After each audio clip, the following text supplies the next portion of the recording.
un jeune chef en devenir au parcours brisé trop vite.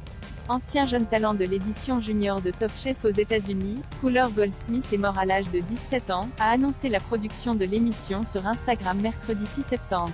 L'adolescent a succombé à une leucémie. Nous sommes dévastés après avoir appris la disparition de notre Alain Top Chef Junior. Fuller Goldsmith a ainsi déclaré la société de production Magical Elbe sur Instagram, en légende de plusieurs clichés du jeune champion, ajoutant que c'était un chef incroyable et le gamin le plus fort qu'il n'ait jamais rencontré.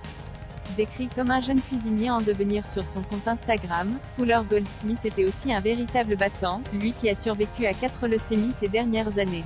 Cependant, la 5e aura eu raison de lui, et l'a emporté en seulement quelques mois tandis qu'il avait fait part du retour de son cancer en février dernier. Toujours combatif, il avait alors annoncé qu'il allait commencer des séances de chimiothérapie et de radiation pour la faire partir une bonne fois pour toutes. Dès la minute où il nous a été présenté, nous savions qu'il aurait un impact sur tout le monde autour de lui et serait une force positive dans le monde de la cuisine. À sa famille, nous donnons tout notre amour alors qu'il pleure la perte de quelqu'un de vraiment spécial, a ainsi conclu Magical Elbe. Fuller Goldsmith a eu sa première leucémie à l'âge de 3 ans. C'est en 2017 que Fuller Goldsmith avait participé à l'âge de 13 ans à la première saison de Top Chef Junior aux États-Unis.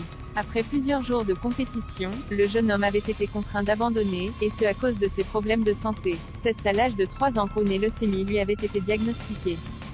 Fin 2018, le cancer est revenu pour la 4e fois, le poussant à rechercher une immunothérapie expérimentale par les cellules T du récepteur d'antigène chimérique CAR, à Seattle. Il est entré en rémission à l'été 2020, et avait décidé de se consacrer pleinement à la cuisine depuis chez lui en Alabama, lui qui rêvait d'entrer dans une école de cuisine et d'ouvrir plusieurs restaurants.